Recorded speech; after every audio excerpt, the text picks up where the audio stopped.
Welcome to the 25 Keys to Love, where you learn to transform negative behavior in your emotional life and create enriching relationships.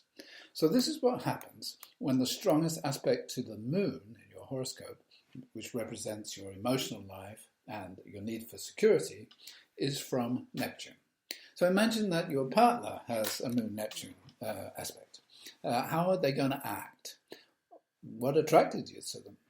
So first of all, they're very, very sensitive, oversensitive, really, very receptive. You'll find that they seem to be sad, or moody a lot of the time. They're quite willing to sacrifice themselves really for domestic harmony, so they're a little self-sacrificial. Very receptive. They can handle loneliness. They're a little escapist. They can live by themselves in many ways and just be lonely. And they have this tendency to allow their boundaries to be invaded by other people. They're just so receptive that they allow them in, you could say.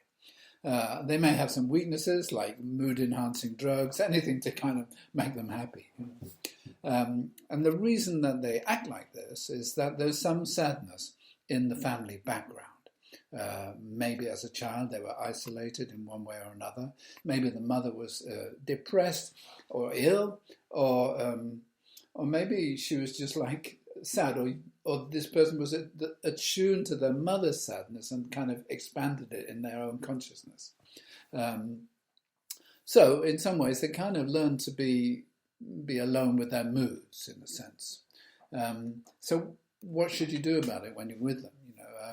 Don't get drawn into their moods. It's not a reflection of how you are if they're a little bit sad. Don't try and solve their problems. They can't, and you won't be able to. It's like a deep thing. And don't allow any sort of guilt feelings to arise because they seem to be doing so much or sacrificing themselves or something like that. You shouldn't see their sadness as a reflection of your behavior. Just give them space to be alone. They'll be all right. They've managed so far.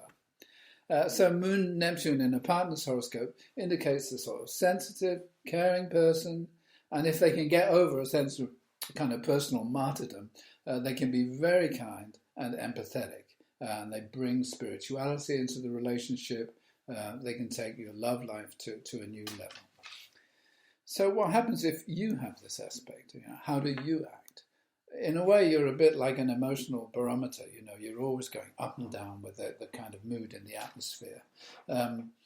When you're getting negative, you find yourself almost like circumambulating a pool of sorrow. You want to dive into the pool and just swim around into it.